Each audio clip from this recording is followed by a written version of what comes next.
Preparing for the ACAMS exam involves navigating a massive volume of compliance regulations. Success requires a master blueprint. Let's build that roadmap right now.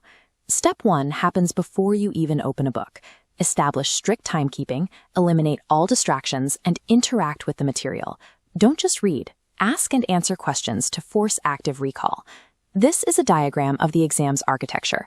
You will face 120 multiple choice and multiple selection questions. To earn your certification, you must cross the threshold of a 75 score, and you have exactly 3.5 hours to do it. Crucially, there is zero penalty for guessing. There is no negative marking. This means you must never leave a question blank. If you're unsure, use logical deduction to narrow down your options and make your best selection. Locking in these hard parameters allows you to approach the exam as a strategic exercise, relying on logic and established mechanics rather than raw memorization. Now that the exam rules are set, let's look at the core subject matter. Financial crime is a broad category. While fraud, tax evasion, and sanctions evasion are all illegal activities that exploit the system, money laundering is its own distinct process. The exam relies on a specific global standard. We look to the United Nations 2000 Convention Against Transnational Organized Crime, commonly known as the Palermo Convention. The Palermo Convention defines money laundering through 3 distinct actions. First, the conversion or transfer of illicit property. Second, the concealment or disguise of its true nature or location. And third, the acquisition, possession, or use of that property, knowing it stems from a criminal offense. In compliance, failing to notice these actions isn't an excuse. The concept of willful blindness means deliberately avoiding factual knowledge about suspicious client activity. If an institution looks the other way, the law treats them as complicit. You must apply these strict definitions as the absolute baseline when evaluating any case study or scenario on the exam. This diagram illustrates the continuous flow of the money laundering cycle. Criminals take illicit cash and continuously cycle it through legitimate banking channels to disguise its origins.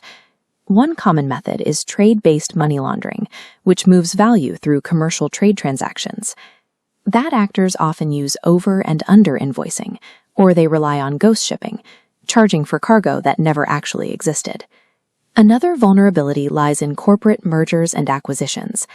Criminals acquire companies with clean financial records, allowing them to quietly blend dirty money into the normal daily operations of the acquired business.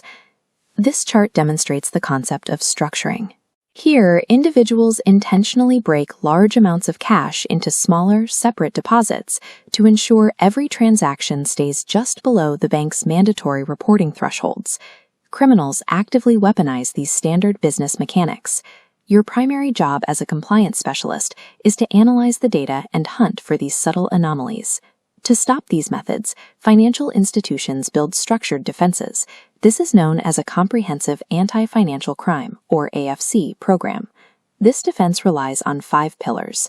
The first line consists of internal policies and controls. The second is continuous employee training.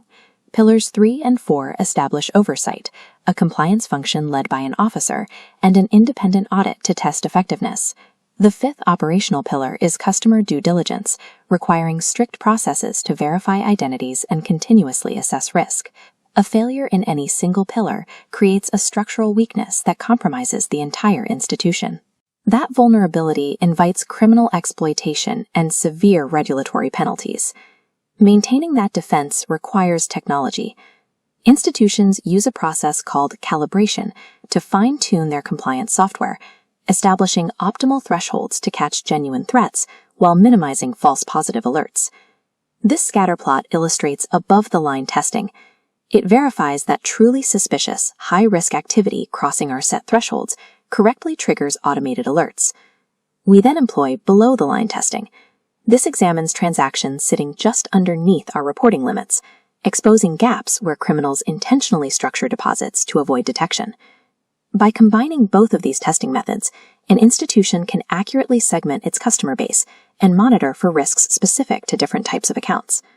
Rigorous calibration identifies the technical signals of illicit activity buried in daily transaction noise.